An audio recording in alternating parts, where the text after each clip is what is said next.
کر لیتے ہیں قیصر امام صاحب ہمیں جوائن کر رہے ہیں. تو جو سوال میں پہلے اٹھا رہا تھا کہ فیسیلیٹیشن کی اگر جہاں تک بات ہے تو پھر ظاہر ہے کہ تعاون ایک بڑا زبردست قسم کا کیا گیا نادرا ٹیم کی جانب سے, اور آپ کو یاد ہوگا کہ ایک وقت تھا کہ وہ یہ بایو میٹرک کے چکر میں کافی ایک بڑا جھنجھٹ ہوئی تھی. تو قیصر صاحب ویسے اس سے پہلے کوئی نظیر اس طرح کی ملتی ہے کہ نادرا ٹیم پہنچی ہو اور پھر وہیں پہ بایو میٹرک ہوا اور پھر فیسیلیٹیٹ اس طرح سے کیا گیا ہو, اور یہ ود ان دا نارمز ہے؟ یہ اصل میں بایو میٹرک کا جو اسلام آباد ہائی کورٹ میں اس طرح مختلف عدالتوں کے اندر یہ ہے کہ وہ پرسنلی جو ہے وہ پتہ چلے, بیکاز اصل میں پرپز یہ تھا کہ بہت دفعہ ایسا ہوتا تھا کہ کوئی پٹیشن فائل کی جاتی تھی اور سبسیکوینٹلی ریکارڈ پہ یہ آتا تھا کہ یہ جو پٹیشنر ہیں وہ یہ کہتے تھے کہ یہ تو میرے سگنیچرز نہیں اور میں نے فائل ہی نہیں کی. اچھا, بیسیکلی اس کا پرپز یہ تھا کہ اس کو کرب کیا جا سکے. اب اسلام آباد ہائی کورٹ میں دستخط نہیں تھے یا یہ ساری چیزیں, جی ایسی چیز تھی. اب اسلام آباد ہائی کورٹ کے اندر کسی بھی جو پٹیشن کو یا اپیل کو فائل کرتے ہیں تو اس کے لیے بایو میٹرک ضروری ہے, لیکن یہ ضروری نہیں ہے کہ کوئی بھی شخص وہاں پر آئے گا پرسنلی اور پھر بایو میٹرک کروائے گا. For example Sindh high court کے اندر اسی طرح بایو میٹرک کا سسٹم ہے, تو اگر وہاں پہ وہ اپیئر ہو کے اسے بایو میٹرک کرتے ہیں تو وہ ایکسیپٹیبل ہوتا ہے. اچھا, لیکن اس سے پہلے کبھی ماضی میں کوئی ایسی نظیر ہے؟ ویسے ظاہر ہے پروسیس ہوتا ہے لیکن اس کے لیے ایک فورم ہوتا ہے, ایک جگہ ہوتی ہے, ایک طریقہ کار ہوتا ہے. تو یہ اس سے پہلے کبھی ایسا ہوا کہ کوئی ایئرپورٹ پہ آ رہا ہو یا کوئی کہیں پہ موجود ہو, اس نے کہا کہ چلو یہیں پہ کروا لیتے ہیں بایو میٹرک؟ مقصد نہیں, ہمیں ایسی کوئی مثال نہیں ملتی کہ جس میں جو ہے وہ بایو میٹرک کروانے والے جو ہے وہ چلے جائیں پٹیشنر کے پاس یا اپیلانٹ کے پاس. ہاں, یہ ہے کہ مختلف ایسی جگہ ہیں کہ جہاں پر وہ جا کے تو بایو میٹرک کروا سکتے ہیں. میرے خیال میں عمران خان صاحب بھی شاید اپنی پٹیشن کی فائلنگ کے لیے بایو میٹرک کے لیے آئے ہوئے تھے جب first time he was arrested, یاد ہوگا آپ کو. جی ہاں, وہاں پہ. لیکن اس کے اندر شاید مختلف حلقوں میں اس چیز میں کچھ ایکسیپشنز ہیں, وہ شاید جو ہے وہ علم میں نہ ہوں کہ خاص ایج کے بعد وہ ایگزیمپشن حاصل ہے کہ اگر بایو میٹرک نہ بھی ہو تو وہ ان کا آئی ڈی کارڈ اور ایک آئیڈینٹیفیکیشن کے سگنیچرز کروا کے تو بایو میٹرک کے بغیر بھی یہ کام ہو سکتا ہے. اچھا, مقصد بیسکلی یہ تھا, لیکن شاید وہ کمرہ بھی ابھی تک ریپیئر ہوا اس طرح سے نہ ہوا. وہ آپ کو پتا ہے وہاں پر اچھا خاصا دنگا ہوا تھا, لیکن اب یہ قانونی پہلو بیسکلی پورا ہو گئے. باقی پٹیشنز وغیرہ پہ دستخط بھی ان کے چاہیے تھے, تو آئی ایم شیور جو ہے وہ یہ بھی ایک بڑا امپورٹنٹ فیکٹر تھا. تو ضمانت جو ان کی ملی تھی دستخط سے پہلے, تو ان دستخطوں سے اس کا تعلق ہے یا کوئی نئی پٹیشنز دائر کرنے جا رہے ہیں اس حوالے سے دستخط ہیں؟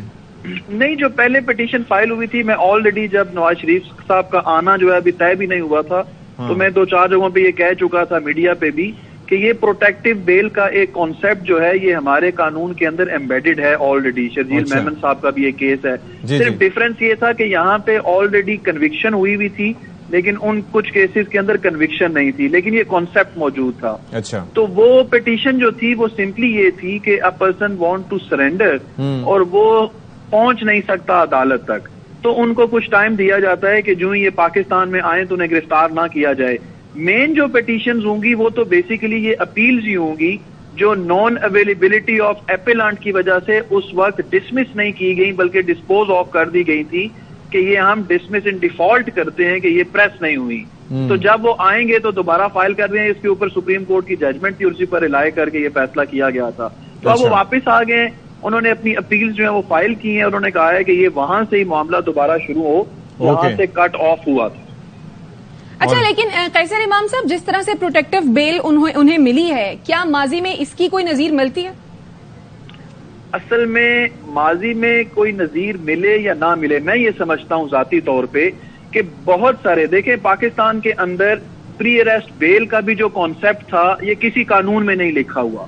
ہدایت اللہ کیس پہلا کیس تھا کہ جس میں عدالت نے پری اریسٹ بیل گرانٹ کی تھی اور 1895 کی ایک ججمنٹ تھی ILR کی جس پر ریلائی کیا تھا. تو پری اریسٹ بیل کا, پروٹیکٹیو بیل کا جو کانسیپٹ ہے یہ اسٹیچیوٹ میں کہیں پرووائڈڈ ہی نہیں ہے, یہ سارا ججمنٹس کی بیس کے اوپر ڈیولپ ہوا ہوا قانون ہے. تو وہ ہر روز مطلب کسی بھی ایک نئے یوں سمجھے پرسن اسپیسیفک یا ججز اسپیسیفک وہ اس میں ڈیولپمنٹ ہوتی رہتی ہے. مطلب ابھی سپریم کورٹ نے جو میری اطلاعات ہیں کل جو ہے وہ ایک فیصلہ دیا ہے جس میں پشاور ہائی کورٹ نے بلینکٹ بیلز دی ہوئی تھی مختلف PTI کے حوالے سے. انہوں نے اس کانسیپٹ کو ایڈمٹ نہیں کیا, انہوں نے کہا کہ بلینکٹ بیلز نہیں دی جا سکتی. ٹھیک ہے, تو وہ بھی جو ایک ڈیولپمنٹ ہوئی تھی جورسپروڈنس میں, اسی طرح یہ جو ایک ڈیولپمنٹ ہے اگر ہم تھوڑا سا اس کو پرسن اسپیسیفک نہ لیں تو یہ ڈے بائی ڈے یا یوں سمجھیں ونس ان اے ڈیکیڈ ایسا معاملہ آتا ہے کہ جس میں جو قانون ہے وہ ڈیولپ ہوتا ہے اس بیس کے اوپر. تو اب یہ ڈیولپ ہوا کہ پروٹیکٹیو بیل کو صرف پری ٹرائل سٹیج تک نہیں بلکہ آفٹر ٹرائل اور کنوکشن کے بعد بھی ایکسٹینڈ کیا جا سکتا ہے. اگر کوئی بندہ تو یہ سچویشن پرسن اسپیسیفک نہیں ہے. مطلب میں یہ کہہ رہا ہوں کہ آج تو یہ پرسن اسپیسیفک ہے, اس کے اوپر بات ہو رہی ہے. ٹوڈے ہم یہ کہہ رہے ہیں کہ یہ پرسن اسپیسیفک ہے, لیکن for all times to come اب فیوچر میں اس کا بینیفٹ عام محمد بشیر اور کالا خان کو بھی ہونا چاہیے اور ہونا چاہیے. جی بالکل. لیکن ظاہر ہے کہ وہ آبویسلی وہ پھر وہ تقاضے اس کے ڈفرینٹ ہوتے ہیں. مین وائل ایک اور ذرا اپڈیٹ ہے وہ ذرا شیئر کر لیں, پھر آپ سے ایک اور بات بھی کرنی ہے. میاں نواز شریف صاحب کی کنسلٹیشن جو ہے ان کی لیگل ٹیم کے ساتھ کنکلوڈ ہو گئی ہے. اسحاق ڈار صاحب نے ٹویٹ کیا اب سے تقریباً 6-7 منٹ پہلے, اور اب وہ کنکلوڈ ہو گئی ہے. تو میرے خیال میں 2:45 بجے کا وقت ہو گیا ہے. تو اب میاں صاحب جو ہے وہ اب ظاہر ہے کہ تیاری کی طرف روانہ ہوں گے, and he'll be travelling to Lahore. امید پاکستان کی یہ جو پرواز ہے اس کے ذریعے. تو اب یہ اس حوالے سے ان کی جانب سے اسحاق ڈار صاحب کی جانب سے, جو کہ اب ان کے ساتھ ناصر جنجوعہ کی جگہ ان کے ساتھ ان کے ٹریول پارٹنر ہوں گے, مطلب یہ کہ ان کے برابر والی نشست پر براجمان ہوں گے اور ان کے ساتھ لاہور تک کا سفر کریں گے. تو یہ اسحاق ڈار صاحب نے یہ ٹویٹ کر دیا ہے. تو کیسر صاحب, میں بیسیکلی یہ جاننا چاہ رہا تھا کہ اب یہ جو قانونی مشکلات تھیں اور یہ سارا سلسلہ تھا, اور جس طریقے سے انہیں ریلیف دیا گیا, اور کافی اس حوالے سے اچھا لیگل فریٹرنیٹی میں بھی کافی سوالات اٹھ رہے تھے کہ بھائی یہ ممکن نہیں ہوگا, وہ آئیں گے تو پہلے تو انہیں اپنے آپ کو جو ہے وہ حوالے کرنا ہوگا تو پھر ہوگا. تو یہ سارا جو پروسیس اتنا فلالیس ہوا, تو اس میں سارے قانونی تقاضے آپ کی نظر میں پورے ہوئے, بالکل ٹھیک ہے سارا کچھ؟ میں سمجھتا ہوں کہ دیکھیے قانون میں ایک ایڈمنسٹریٹو اینگل ہے اور ایک جوڈیشل اینگل ہے. جب ایڈمنسٹریٹو لا میں کچھ ایمبیگوٹی ہوتی ہے, کوئی سی چیز کو سمجھ نہیں آ رہا ہوتا, اور ہم جو قانون سے متعلقہ لوگ ہیں وہ کلاس صاحبان ہیں, وہ اس کو انٹرپریٹ کرنے کی کوشش کر رہے ہوتے ہیں ڈفرینس آف اوپینین کے ساتھ, تو اس وقت judicial organ of the state جو ہے وہی سامنے آ کے پھر اس کی انٹرپریٹیشن کرتا ہے, جس کے اوپر سارے وہ آمین کہتے ہیں. تو اسلام آباد ہائی کورٹ نے جب پروٹیکٹیو بیل گرانٹ کر دی ایون آفٹر کنوکشن کی, اور ہم یہ سمجھتے ہیں کہ یہ ایک انوویشن ہے لا کے اندر, تو وی ایکسپٹ دیٹ کہ اوکے یہ آپ قانون کا تقاضا جو بھی تھا. یہ بڑا انٹرسٹنگ پوائنٹ ہے, وہ بھی آفٹر کنوکشن, وہ بھی آفٹر کنوکشن. جی بالکل آفٹر کنوکشن. اس پہ پہلے کوئی ایسا جتنی کلیئرٹی کے ساتھ کوئی نظیر نہیں ہے. تو قیصر صاحب اب کیا لگتا ہے, آپ نے کہا کہ یہ پرسن اسپیسیفک تو ہے, لیکن آگے آنے والے دنوں میں پھر اس کا فائدہ جو ہے باقی لوگوں کو بھی ملنا چاہیے. دوسرا یہ کہیے گا کہ سابق وزیر اعظم نواز شریف کی جو مشکلات ہیں آگے وہ بڑھیں گی یا پھر کم ہوتی دکھائی دے رہی ہیں؟ دیکھیے میں قانونی طور پر یہ دیکھ رہا ہوں کہ ان کے جو کیسز ہیں ان کی 2 ڈائمینشنز ہیں. ایک تو ہے کہ ان کا ان پرسن یا جو کرمنل کیسز ہیں اس میں ان کو آگے کنوکشن مینٹین ہوتی ہے, یا اپیل کی سماعت کے لیے عدالت یہ کہتی ہے کہ میں اپیل تب تک نہیں سنوں گی جب تک کہ نواز شریف صاحب کو واپس جیل میں نہ بھجوایا جائے, کیونکہ اس کے اوپر قانون موجود ہے کہ اگر کوئی بندہ اپیل فائل کرتا ہے وہ کنوکٹڈ ہے. اور یہ کس لیول پہ ہو سکتا ہے؟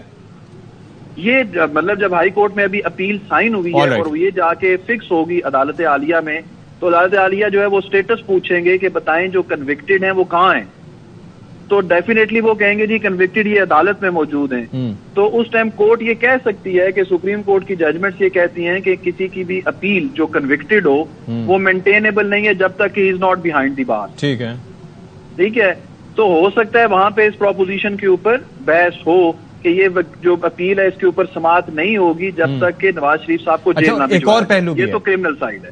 اچھا ٹھیک ہے, دوسری سائڈ جو ہے وہ ان کا پولیٹیکل کیریئر ہے, کیونکہ جو پریکٹس اینڈ پروسیجر ایکٹ تھا اس میں اپیل کے حوالے سے ریٹروسپیکٹو جو اپیل کا رائٹ تھا وہ آنریبل سپریم کورٹ نے اس کو اپروو نہیں کیا.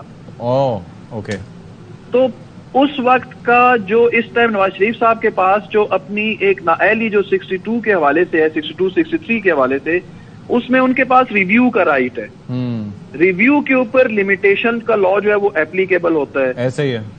اور دوسری بات یہ ہے کہ الیکشن ایکٹ کے تھرو آل دو اس میں جو 5 سال والا جو انٹروڈیوس کروایا گیا اس پہ پھر ایک لیٹیگیشن یہ ہونی ہے کہ آیا وہ کانسٹیٹیوشنل جو پروویژن ہے اس کو لمیٹیٹ کر سکتا ہے کہ نہیں کر سکتا. ویسے بظاہر تو نہیں کر سکتا, ایسا ہی ہے نا کیسے؟ جی ہاں, تو اس کے اوپر لیٹیگیشن ہونی ہے ڈیفینیٹ. تو وہ پولیٹیکل سائڈ جو ہے وہ تھوڑی سی میں دیکھ رہا ہوں کہ امیڈیٹلی اگر جنرل اچھا ایک اور چیز ہے کیسے صاحب میں ایک اور پہلو پہ بھی بات کر رہا تھا. یہاں پر اوور آل ہمارا ایک مائنڈ سیٹ ہے, دیکھتے ہیں ہم لوگ کہ اکثر بڑی آسانی سے عدلیہ پہ کرٹیسائز کر دیا جاتا ہے, جی عدلیہ نے ریلیف دے دیا, یہ کر دیا, وہ کر دیا, کسی بھی حوالے سے اگر بات ہوتی ہے, لیکن ہم یہ نہیں دیکھتے بعض اوقات کہ جو لوگ جنہوں نے پرسویٹ کرنا ہوتا ہے, جنہوں نے ان چیزوں کو دیکھنا ہوتا ہے, جنہوں نے پیش کرنا ہوتا ہے, جنہوں نے کارروائی کروانا ہوتی ہے, جب وہی لوگ پیچھے ہٹ جائیں گے تو پھر عدلیہ کیا کرے گی؟ یہ نچلی اس لیول پہ ہم دیکھتے ہیں کہ پولیس نے کمزور چالان پیش کر دیا, یا پھر ابھی ہائیسٹ لیول پہ ہم دیکھتے ہیں کہ نیب نے کہا کہ چلو آ رہا ہے بندہ تو دے دو ریلیف, کیا فرق پڑتا ہے؟ تو یہ چیزیں بھی بڑی میٹر کرتی ہیں کیسز میں.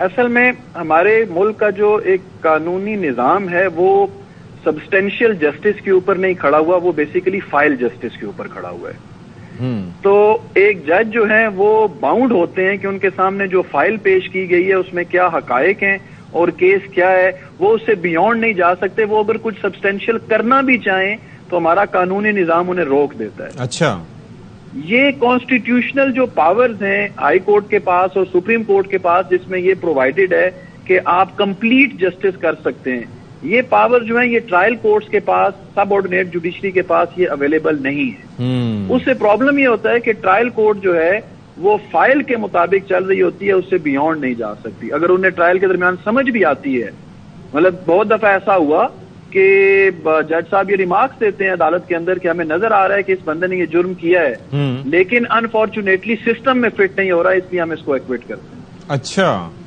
تو دنیا بھر میں اس کے علاوہ بھی نظیریں موجود ہیں, یعنی کہ سیٹ کے بے شمار نظیریں موجود ہیں, بے شمار نظیریں موجود ہیں. دیکھیں سپریم کورٹ میں ایک وہ اسسٹنٹ کمشنر صاحب تھے, آئی تھنک سو کنور صاحب شاید, انہوں نے ایک آئیڈینٹیفیکیشن پریڈ کی تھی. ان کو پھر سپریم کورٹ نے بلایا اور ان سے پوچھا آپ کی ٹریننگ کیا ہے, انہوں نے کہا میری ٹریننگ تو کچھ نہیں ہے, 1 مہینے کی ٹریننگ ہے. پھر وہ ساری چیز ریپروڈیوس ہوئی. اب I D parade, post mortem, یہ ساری چیزیں جو ہیں یہ بہت امپورٹنٹ ہوتی ہیں کرمنل کیسز کے اندر, لیکن those persons are not trained. تو پھر اس سسٹم میں جو ایکیوزڈ ہوتے ہیں وہ ایز سچ کمپلیٹلی فٹ ان نہیں ہو رہے ہوتے اور انہیں اس چیز کا بینیفٹ ملتا ہے. ججز وہاں پہ مجبور ہوتے ہیں بیسیکلی, بیکاز یہ فنکشن ہے ایڈمنسٹریٹو سائڈ کا, کہ وہ بہت اچھا پروسیکیوشن کیس بنا کے پیش کرے عدالت میں. ایسا ہی ہے, لیکن وہاں پر بھی سیاسی معاملات آڑے آ جاتے ہیں, تو یہ بھی بڑا ایشو ہے. اس چیز کے اوپر بہت تنقید ہوئی ہے کہ نیب کے جو آفیسر ہیں وہ عدالت میں پہلے ہی پہنچ گئے تھے, وہ پہلے ہی پہنچ گئے تھے. وہ کہتے ہیں مدعی چست گواہ سست, تو وہ والا معاملہ ہے, مدعی سست گواہ چست وہ. تو بہرحال تھینک یو سو مچ کیسر امام صاحب, صدر ڈسٹرکٹ بار اسلام آباد, ہمارے ساتھ موجود تھے اور بڑا ڈیٹیل میں انہوں نے یہ پروسیس سمجھایا کہ کیا ہوا. اس سے پہلے نظیر نہیں ملتی, لیکن بہرحال یہ پریسیڈنٹ سیٹ ہوا ہے, باقی کون کون فائدہ